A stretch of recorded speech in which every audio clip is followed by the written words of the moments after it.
Question 6. In an amusement park, there is a free fall ride that drops riders straight down for 30 meters. What velocity is the ride traveling at when it reaches the bottom of this straight drop? Okay, once again, given. You know it's from rest. It has to be stopped for the riders to get in. And it didn't free fall, so you know the acceleration is 9.8 meters per second squared. I'm going to define down as the positive so that we know the 30-meter drop is also positive. I don't have to turn that negative if I define down as positive. All right. What velocity is the ride traveling at when it reaches the bottom? Our unknown is going to be the final velocity, or v. So now we have to just figure out what equation we're going to use. And we look at these. And we decide to use v squared equals v naught squared plus 2a times delta x. Once again, we know it's starting from rest. So this whole term drops out. So we're left with v squared equals 2 times acceleration times the displacement, or v equals the square root of all of that. And once you plug all your numbers in, you get this number, 24.2487131 meters per second. Obviously, that's way too many significant figures. We have 2 here. That's going to be our smallest number because here we have 3. So our answer has to be in 2 as well. So 24 meters per second down. And also 24 meters per second is roughly about 54 miles per hour. Question number 7.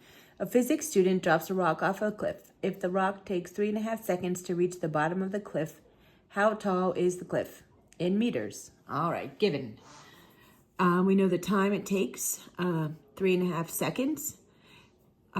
We know that it's free fall because it was just dropped off the side of a cliff. So the acceleration is 9.8 meters per second squared. Again, it was dropped. So it was, the initial velocity was 0 because again, it was dropped. We are defining down as positive, which is why our acceleration is also positive. So how tall is the cliff? That's unknown. What is our displacement? All right. So then which equation should we use? We'll look at our card and we determine that we should use this one. Delta x equals v naught times time plus 1/2 at squared. Again, our initial velocity is 0, so this whole term drops out and we're left with delta x equals 1/2 at squared. So now we just have to put all of our information in. So delta x equals 1/2 acceleration is 9.8 meters per second squared. Time squared, I wrote it like this so you would know. This number squared is 12.25 seconds squared. The seconds drop out and we're left with meters, which is what our answer is. Our displacement is 60.025 meters. That's way too many significant figures. We can only have 2 here and 2 here. So our answer is 6.0 times 10 to the first meters. Question number 8. A parachutist falls from a plane for 5 seconds before opening the parachute. How fast is he traveling when he opened his parachute? All right, let's figure that out. We're given the time for 5 seconds. He's in free fall. So it kind of tells us before opening the parachute, that means free fall. So the acceleration is 9.8 meters per second squared. He's jumping out of a plane, so his initial velocity is 0. He's starting from rest. All right, so we're trying to figure out the unknown, the final velocity. Oh, and before I forget, we are again defining down as positive. That's why our acceleration is not negative. It is down is defined as positive. Okay. So the equation that we need to pick from our little card is v equals v naught plus at. We know v naught is 0, so that term just drops out. So we're left with v equals acceleration times time. So 9.8 meters per second squared times 5 seconds is 49 meters per second. So the final velocity is 49 meters per second, which is in excess of 100 miles per hour. So he's falling 100 miles per hour after 5 seconds. Wow. Question number 9. A child throws a ball up in the air with an initial velocity of 3.9 meters per second. What is the maximum height that the ball reaches? All right, so the ball is going to reach its maximum height right up here when its velocity is 0. All right, so we are now defining its initial velocity, so up is going to be positive. So this right here is positive. All right. Then that tells me that acceleration due to gravity is negative 9.8 meters per second squared. All right, so what is the maximum height that the ball will reach? So we're looking to find its displacement, or delta x. So we know our final velocity, the one that we need to figure out, is right here. That's when the velocity, final velocity equals 0. So now we have to figure out what equation we want to use. So we look at our card and we decide to use v squared equals v naught squared plus 2a times delta x. We know that our final velocity is 0, so this term drops out. So we're left with v naught squared plus 2 times acceleration times displacement. So we want to solve for displacement.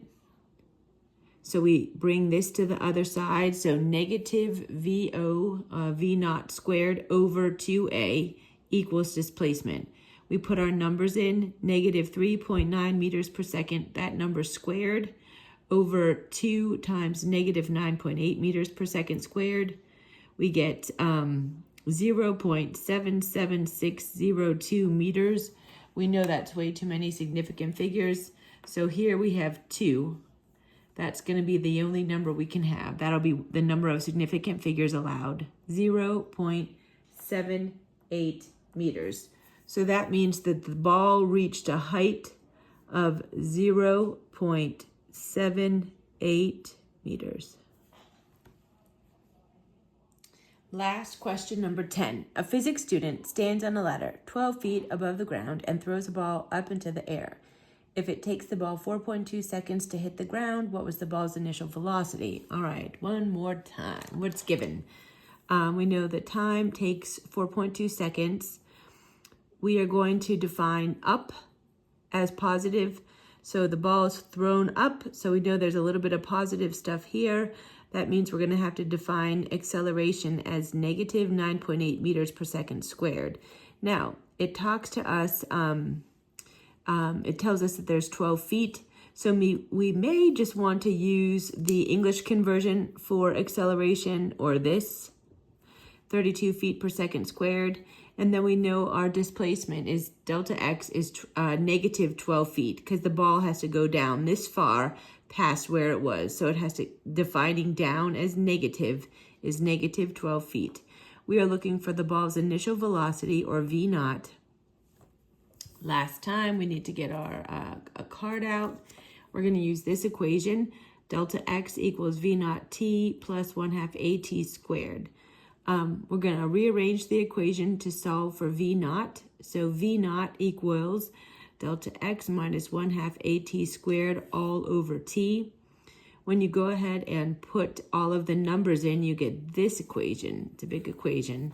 So then I simplified it a little bit, or I squared the time, and I have that here for you just to make sure that your math is right. So then you get this, all of these numbers, and I come down here and I did the math here to make sure you guys are doing it correctly. And then all over time, then you get 270.24 feet over 4.2 seconds, which gives you 64.34285 feet per second. That's way too many significant figures. So if we look back everywhere, like we have 2 significant figures, 2 significant figures, 2 significant figures, our answer can only have 2 significant figures. So the answer is 62 feet per second up. So that was the ball's initial velocity, which makes sense since we defined up as positive, and it said that the physics student threw the ball up.